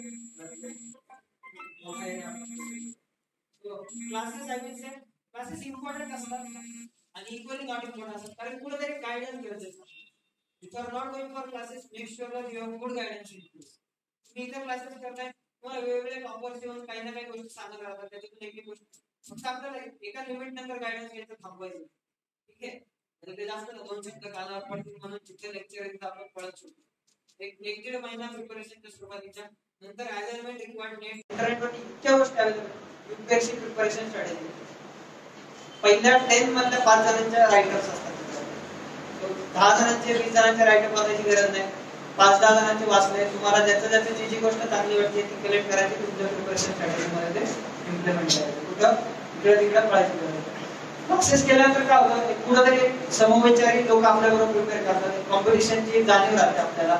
एक ग्रुप बनतो जो कुठेतरी मटेरियल शेअरिंगसाठी, वेगवेगळ्या अपडेटसाठी वगैरे यूज होतो. याच्यासाठी क्लास घ्यायचा असतो. क्लास कधी असं काहीतरी म्हणजे क्लासमध्ये हा टॉपिक शिकवला म्हणून मला क्वेश्चनमध्ये तो क्वेश्चन करायचा नाही, कधीच होत नाही. UPSC 99% तुमची सेल्फ स्टडी. तुम्ही किती एक्झाम अंडरस्टँड करता आणि त्याच्या बेसवरती कसे आन्सर देतात त्याच्यावरती UPSCचा सक्सेस करत असतो. सेकंडली अनअकॅडमी म्हणून एक चॅनल आहे. सो तुम्ही क्लासेस नाही करत आहे, करंटचे नोट्स तुम्हाला क्लासेस अवेलेबल आहे 6000. अनअकॅडमीमध्ये फ्रीवरती तुम्हाला कोणता तरी एक UPSC क्लिअर झालेला ऍस्पिरंट किंवा इंटरव्ह्यू दिलेला ऍस्पिरंट दररोजच्या डेली न्यूज घेत असतो. सो इंटरनेट खूप रिलायन्स, थँक्स टू रिलायन्स जिओ सारखे इंटरनेट अवेलेबल आहे. So what you can do is you can prepare from that particular thing. पण कधीच कोणत्या एका गोष्टीला जास्त हवी नाही व्हायचं. तुम्ही अनअकॅडमी थोडा वेळ असले तर अर्धा तासच अनअकॅडमी वाचा, अर्धा तास हे करताय, अर्धा तास एक तास न्यूजपेपर करताय, एक तास मेन्स तुमचे जे बुक्स असतील एनसीईआरटी असतील तर तुमचा अप्रोच खूप इंटिग्रेटेड पाहिजे. कोणत्याच एका गोष्टीच्या मागं खूप चेस करायची गरज नाही. प्रिपरेशन मध्ये एकच कोणता तरी विश्वास नांगरे पाटील आयडॉट ठेवले, त्यांचे फोटो सगळीकडे लावले, ते केलं. त्याच्या मागे आपण खूप रिस्पॉन्सिबल, खूप मोठा ऑफिसर बनणार आहोत आणि आपले प्रत्येक स्टेप त्याप्रमाणे असणार. ठीक आहे, म्हणजे खूप वेल बॅलन्स माइंड, वेल बॅलन्स गोष्टी करून तुम्हाला प्रिपरेशन करायची. पुढे म्हणजे खूप टिपिकल करतात, विवेकानंदांचा एक फोटो लावायचा, याचा एक फोटो लावायचा, फोटो लावला म्हणजे अभ्यास होतो, अशा काही गोष्टी म्हणजे खूप एक म्हणजे बिहेव लाईक ऑफिसर. ठीक आहे ना, ऑफिसर आहे तुम्ही ना, बिहेव लाईक ऑफिसर. तुम्ही प्रिपरेशन स्ट्रॅटेजी स्टेज मध्येच त्या गोष्टी इम्प्लिमेंट करायला सुरुवात करा. ऑफिसर आहे मग प्राईम मिनिस्टर आला म्हणून मी खूप गडबडलो किंवा मग नॉर्मल लोक आला म्हणून मी हे केलं असं नाही. तुम्ही तुमची एक वेल बॅलन्स पर्सनॅलिटी डेव्हलप करायचा खूप चान्स असतो. त्यासाठी रिडिंग खूप करा. त्याचा एक माझा एक पॉईंट, एक्स्ट्रा करिक्युलर रिडिंग जास्त. महात्मा गांधींची, ज्योतिबा फुलेंची, अहिल्याबाईंची, जेवढ्यावरती जे लिटरेचर वाचता येईल ते वाचा.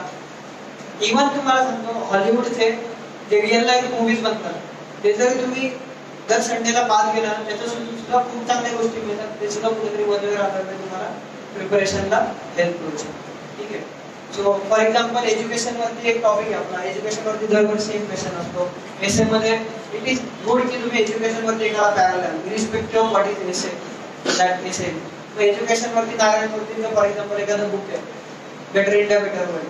सो कोणताही एज्युकेशन रिलेटेड क्वेश्चन आला तुम्हाला की what are the issues in the education in India, so एक पॅरल यायचा in his book better India better world mister Narayan Murthy also highlight.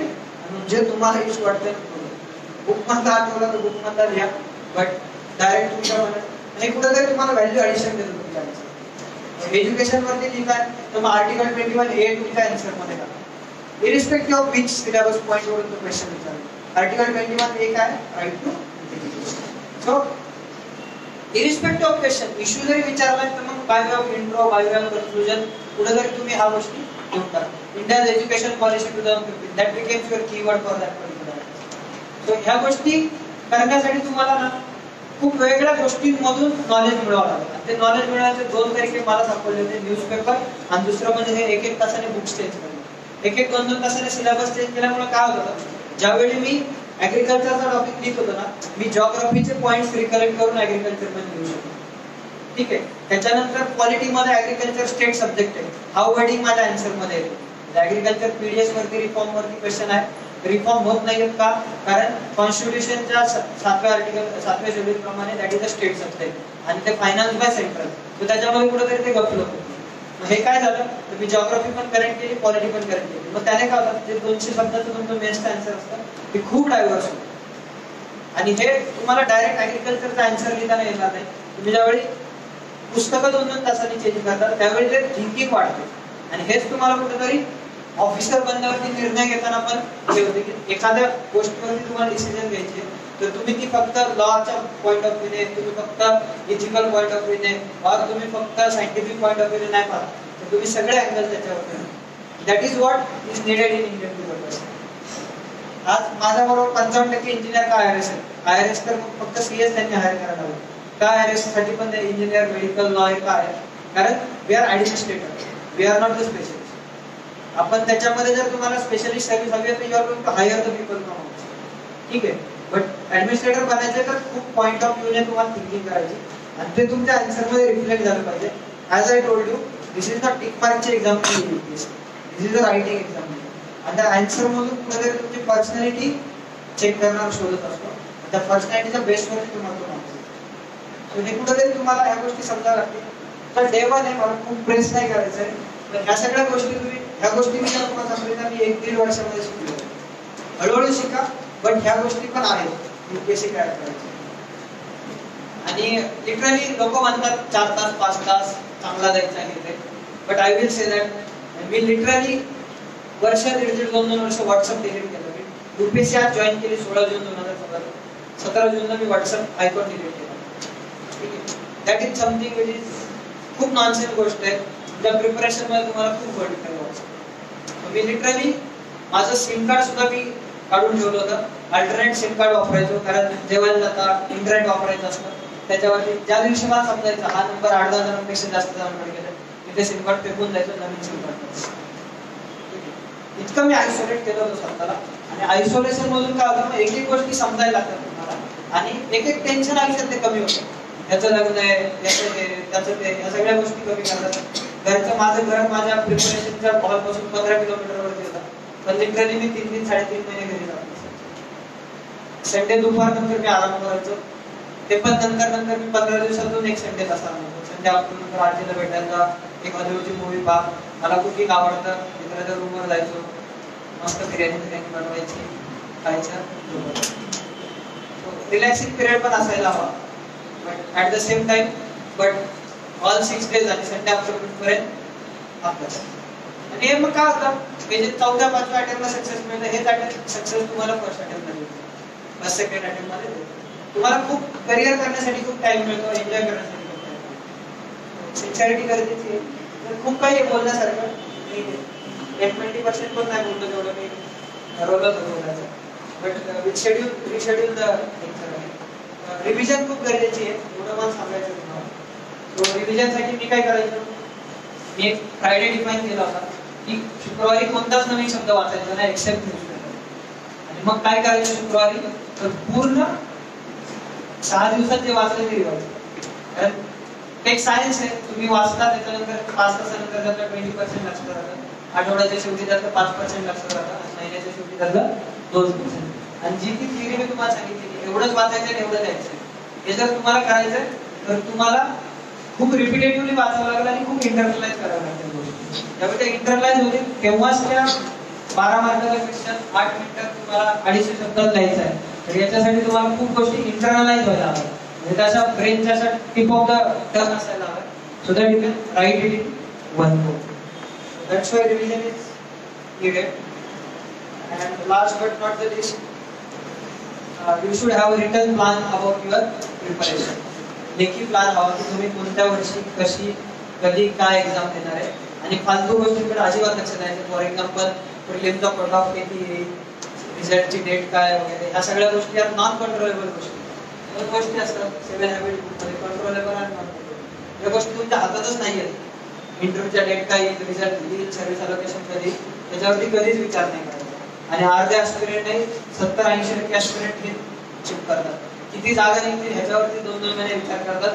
जागा कमी निघाल्यावरती एवढ्या जागा कमी आहेत, आता कसं होणार ह्याच्यावरती पुढचे 2 महिने विचार करतात. तर तुमच्या हातातच नाहीये. जागा सीएम काढतात, सीएमलाच त्याची काळजी घ्यावी.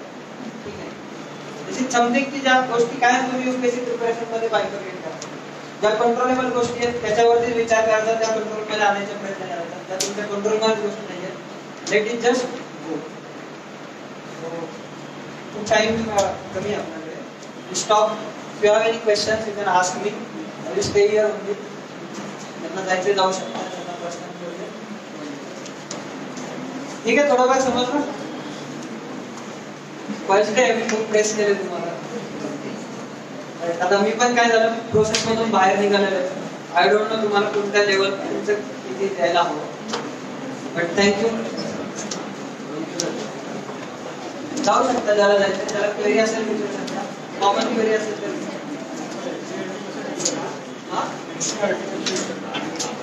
एनसीईआरटी रीड करताना एक नेटवरती कोणत्या कोणत्या एनसीईआरटी मॅटर करतात. फॉर एक्झाम्पल जिओग्राफी पूर्ण आपल्याकडे, ज्यावेळी जिओग्राफीला एनसीईआरटी सोर्स करतात तिथं बसल्यापेक्षा चेअर घ्या, तिथं बसा. फिनिश करा, मुलाला ब्राउशर द्या. नाही झालं का? हो जेवण सर मी येतो. हो करा ना, चालू आहे.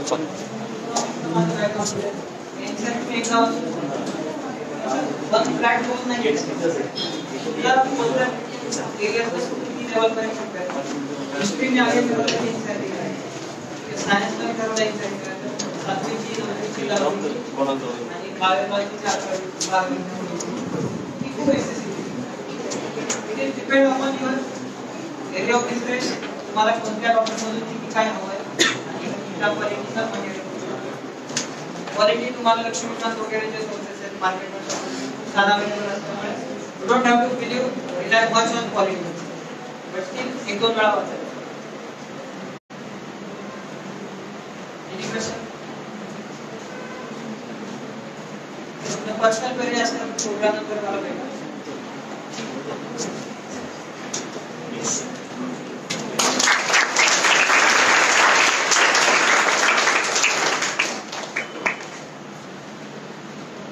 पुनश्च एकदा जोरदार निवडेल अभिनंदन.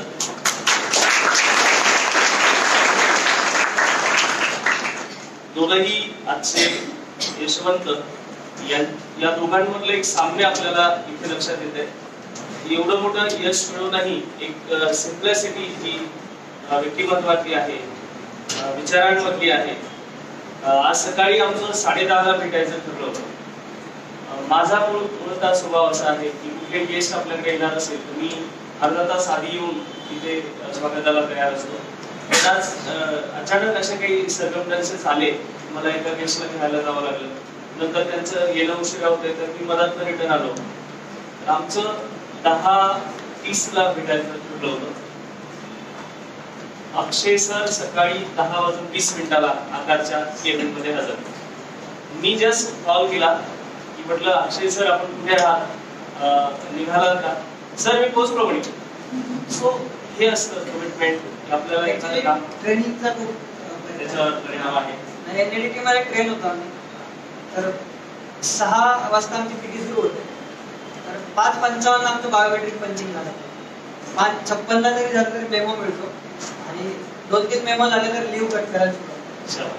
9:30ला जर क्लासेस सुरू होतात तर 9:25 पर्यंत पंचिंग.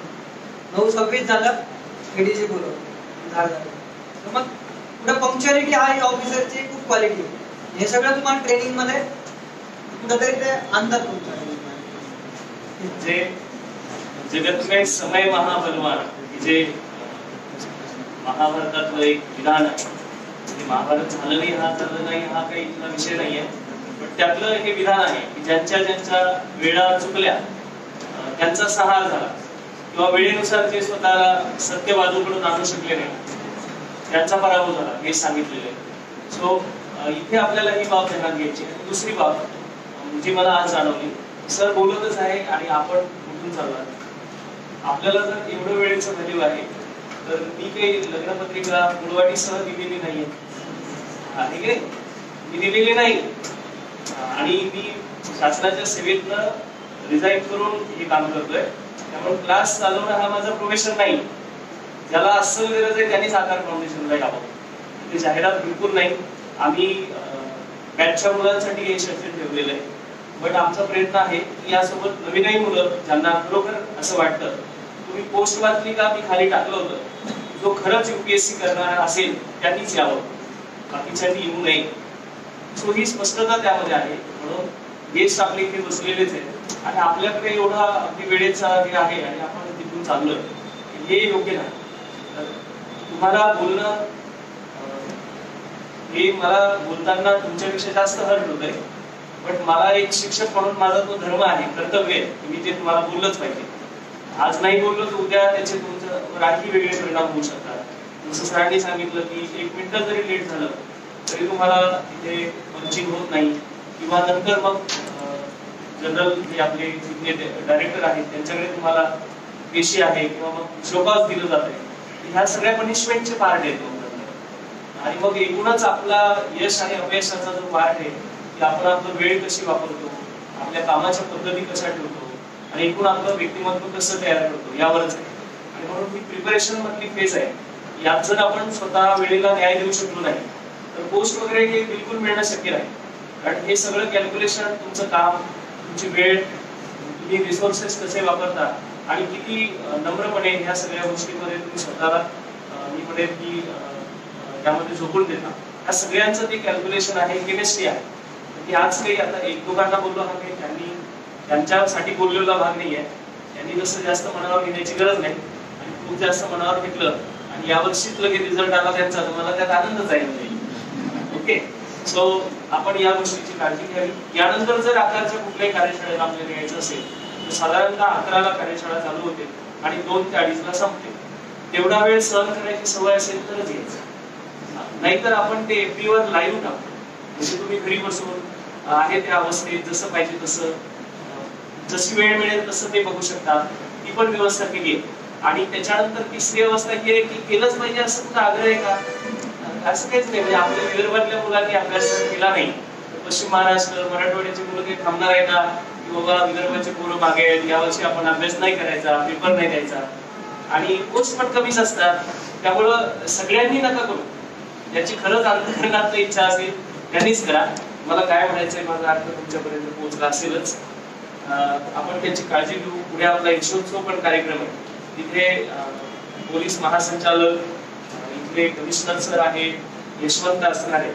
तर तिथे म्हणजे आता आकारचा जो पोरगा आहे त्याची जर हिंमत नाही होऊ शकत सत्र चालू असताना बाहेर जाण्याची, म्हणजे नवीन आहे त्यांना माझं निवेदन आहे की आपण सत्राला पूर्ण वेळ हजर राहायचं असेल तरच यावं, अदरवाईज बिलकुल येऊ नये. आपण FB वर सेशन बघावं, आकार फाउंडेशन वर ते लाईव्ह असेल. ओके. आणि मी फक्त 2-3 सूचना देतो, थोडस वातावरण पूर्ण करू आपण. की आज आपण हे बघितलं की यशवंताच्या परिभाषेत UPSC काय आहे. सो आपण स्टार्ट पुन्हापासून केलं की या परीक्षेमध्ये जे टॉपर आहेत, ज्यांनी या परीक्षेत यश मिळवलं, त्यांच्या दृष्टिकोनातनं UPSC प्रिपरेशन काय आहे, त्यांच्या दृष्टिकोनातनं सिलेबसचं नियोजन काय आहे, त्यांच्या दृष्टिकोनातनं अभ्यासाचं प्लॅनिंग काय आहे आणि त्याचं ऍक्च्युअल इम्प्लिमेंटेशन काय आहे. म्हणजे एक विद्यार्थी ते यशस्वी यशवंत UPSC मधला टॉपर हा संपूर्ण प्रवास आणि सोबतच अभ्यासाची ऍक्च्युअल स्ट्रॅटेजी ही आपण आज बघितली. पण आजचं सत्र कसं झालं, मोटिवेटिंग झालं है ना. आपल्याला सरांचं याआधी जे ईश्वर कातकडे सरांचं लेक्चर आपण ऐकलं असेल, तर मग यात कसं एक इमोशनल क्वेश्चन आपला हाय जातो आणि लगेच आपण डिसिजन घेतो, येस आता मी पण करतो. म्हणजे आज तर बिलकुल UPSCचा सिलेबस सगळा म्हणजे आज रात्रभर न झोपता सगळा वाचून सगळं संपवून टाकतो, असं एक जोश आपल्यामध्ये येतो. पण उद्यापासून आपण ऍक्च्युअल जसं जिरवणीचा पाऊस असतो ना, तो सुरू करतो. परत 9 दिवसाचं विषयांचं ओरिएंटेशन ठेवलं आहे.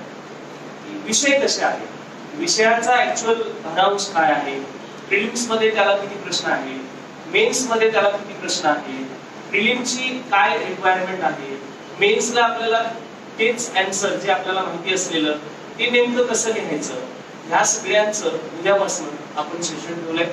त्यामुळं आपण परत 7 दिवस सत्राला यावं. आणि या दरम्यान खरंच तुम्हाला अंतःकरणात वाटत असेल की मी 1 ते 1.5 वर्ष इमानदारीने अभ्यास करण्याचा निर्णय घेऊ शकतो. नंबर 2, मला 1.5 वर्षात डेडिकेशननं या फील्डमध्ये काम करायचे, तरच आपण प्रवेश घ्यावा. अन्यथा तुमचा वेळ, आई वडिलांचा जो हार्ड टास्क म्हणे, जरी आकार फाउंडेशनला शिष्यवृत्ती असेल तरी पण काही ना काही तर आपल्याला इन्व्हेस्ट करावंच लागतं ना. आणि ते आपल्या पॉकेटमधनं नाही जात, ते आपल्या आई वडिलांच्या पॉकेटमधनं जातं. जे ज्यांच्या आयुष्यात ती मिळतं ती विनाकारण नाही इन्व्हेस्ट झाली पाहिजे. म्हणून तुमचा पूर्णपणे ठाम निर्णय असेल तरच तुम्ही आकार फाउंडेशनच्या सत्रांना प्रवेश घ्यावा. आम्हाला UPSC बॅचला फक्त 50 स्टुडंट हवे एका बॅचला, ज्याचे ऑलमोस्ट प्रवेश झाले. त्यामुळं एक चांगलं एक आमचं ही एक ड्रीम बॅच आहे. ह्या 2 बॅच म्हणजे आपण इथे आणि धरमपेठ केंद्राला 2 बॅच घेतोय की ज्यांच्यावर आम्ही सगळी आयुध वापरणार आहे.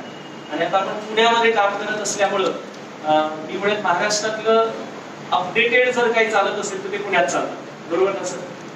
तर त्यामुळं आपण पुण्यातला सगळा प्रोग्राम इथे चालेल लक्षात येते आपल्याला. आणि इथला मुलगा इथेच राहून ती तयारी करू शकेल. आपण पुन्हा बॅचचा बदल असा करतो की मुलांकडनं जे रिव्ह्यू आपण घेतले त्यात लक्षात आलं की रेशमा केंद्रासाठी मॉर्निंग साठी ऍस्पिरंट जास्त इच्छुक आहे. आपल्याकडे 2ही पर्याय आहे आणि तेही सीमितच आहे, म्हणजे जंगलात वगैरे काही केंद्र नाही करत.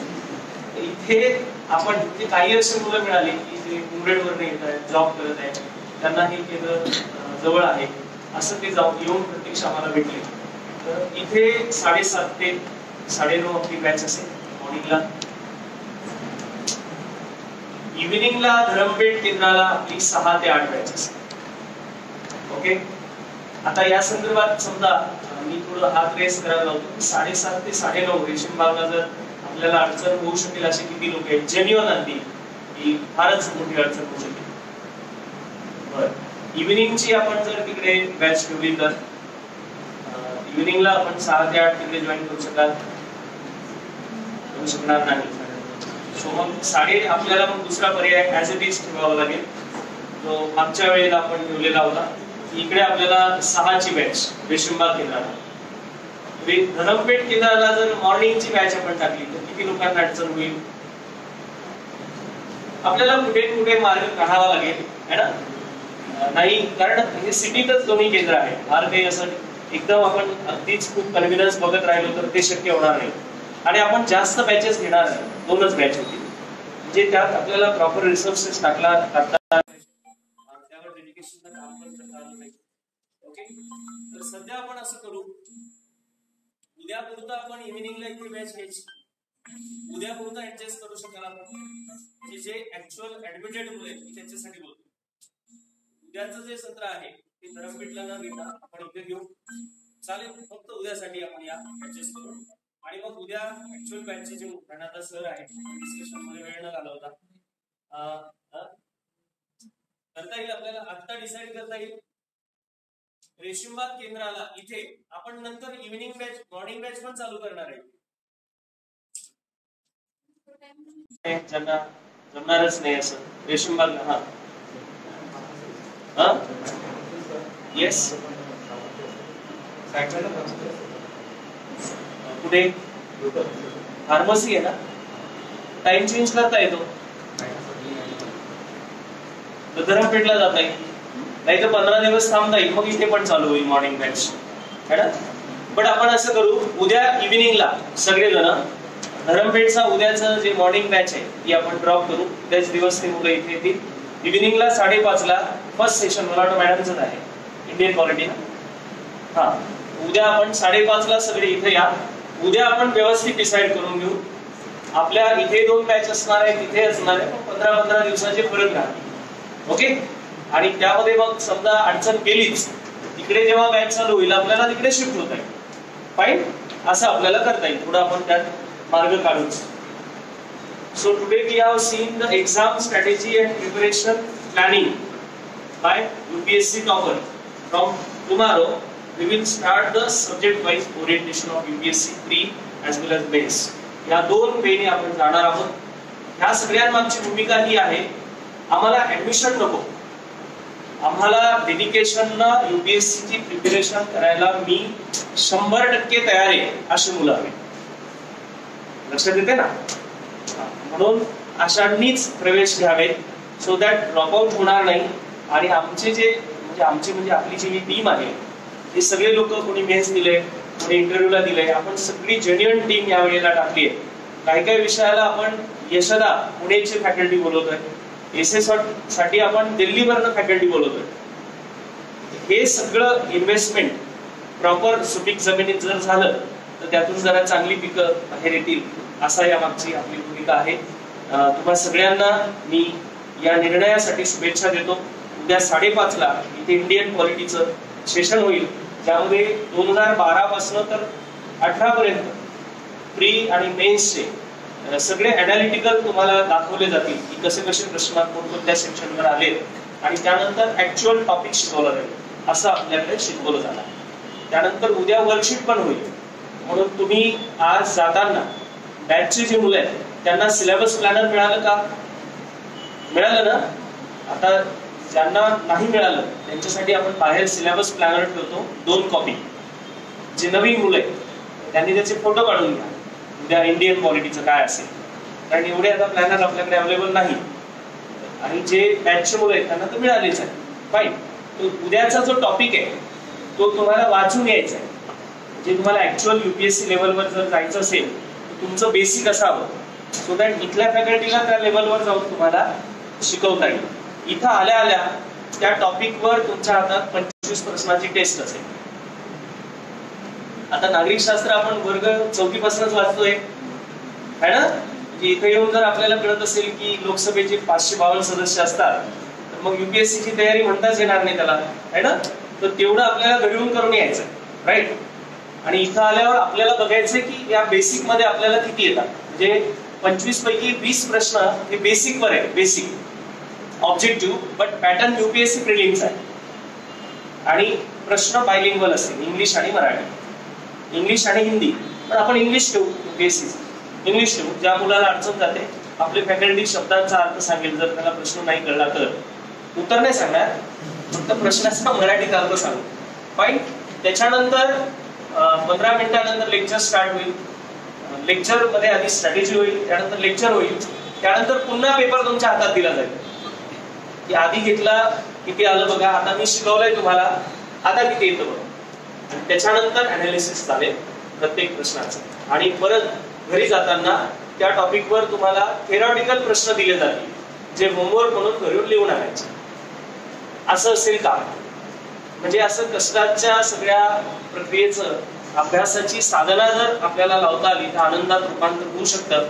नाही झालं तर मग 15 दिवसातूनच ड्रॉपआउट होऊ शकतं. तर फक्त क्लासला यायचं असं इथलं कल्चर नाही.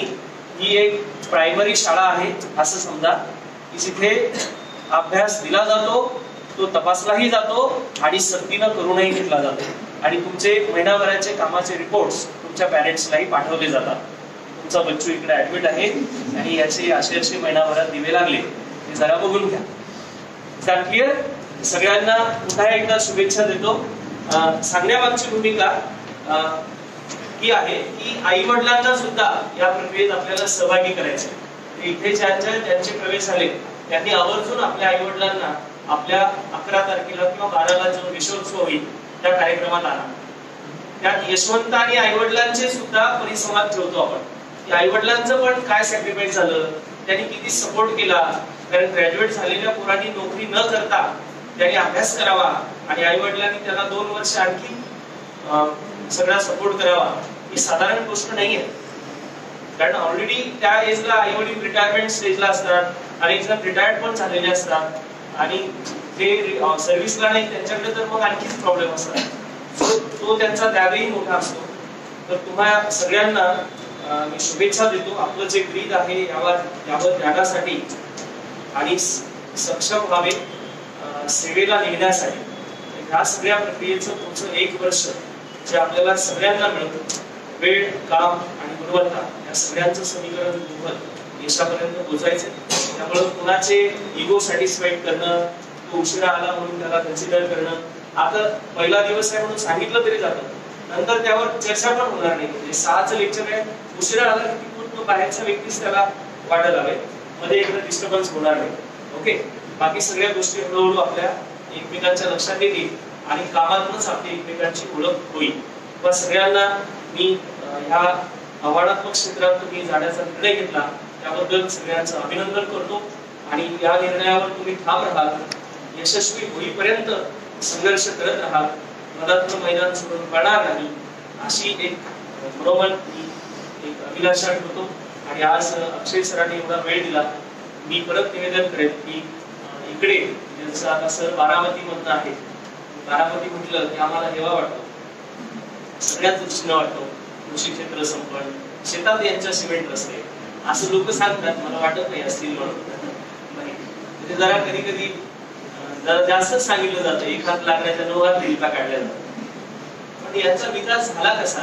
कारण विकासासाठी सगळेजण अग्रेसर झाले म्हणून झाला. आणि यशवंतराव चव्हाणांपासून सगळ्यांचा त्यामागे त्याग आहे, भूषण आहे.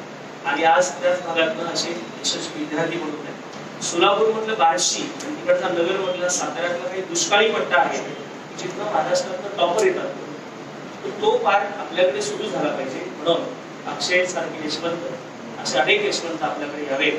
त्या सगळ्यांचंच एक परिवार आहे असं समजून मी त्यांना पुन्हा एकदा विनंती करेन, त्यांनी पुन्हा आकारला यावं.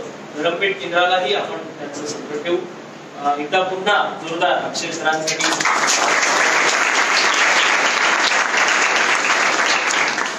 उद्याचं सत्र धरमपेठचं उद्यासाठी फक्त कॅन्सल आहे. धरमपेठच्या मुलांनी उद्या इथे यायचंय. उद्या 5:30ला इथे आपण येणार आहोत आणि सगळे वंदे मातरमसाठी उभे राहू.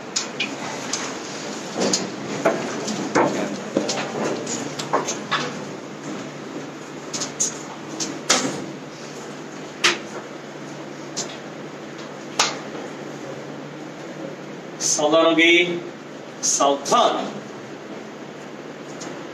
वंदे मातरम शुरू करेंगे। शुरू कर।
भारत माता की जय। वंदे मातरम। विश्राम। Thank you so much.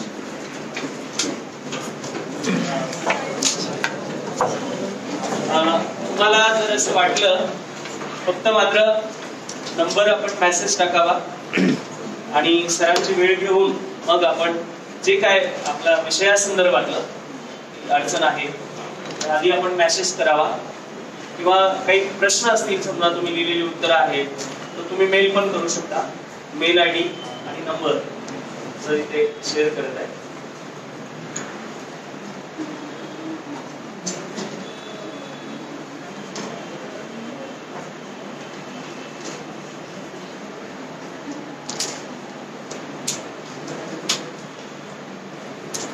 पुढच्या 2 सूचना, एक 15 तारखेला आपली एमपीएससी ची जसं आता यूपीएससी चं यशवंतांचं ओरिएंटेशन झालं आणि बॅच सुरू झाली तशी 15 ला एमपीएससी ची ओरिएंटेशन ची बॅच आहे ज्याची कार्यशाळा छोटा तासबाग केंद्राला आहे। इथं आहे, मला व्हेन्यूचं माहिती नाही, तुम्ही रजिस्ट्रेशन केलं असेल म्हणजे तुमच्यापैकी कोणी एमपीएससी चा ऍस्पिरंट असेल तर त्यांनी ती कार्यशाळा जॉईन करू शकता आणि त्यानंतर त्याचे पण पुढे 7 दिवस सत्र आहे ते सत्र बघून नंतर ते जॉईन करू शकता। आणि यशोत्सव त्याची 11 किंवा 12 तारीख असू शकते, त्याचा सुद्धा आपल्याला मेसेज येईल ऑगस्ट। आणि इकडे कविवर्य सुरेश भट सभागृह आहे, त्या सभागृहाला आपला कार्यक्रम आहे।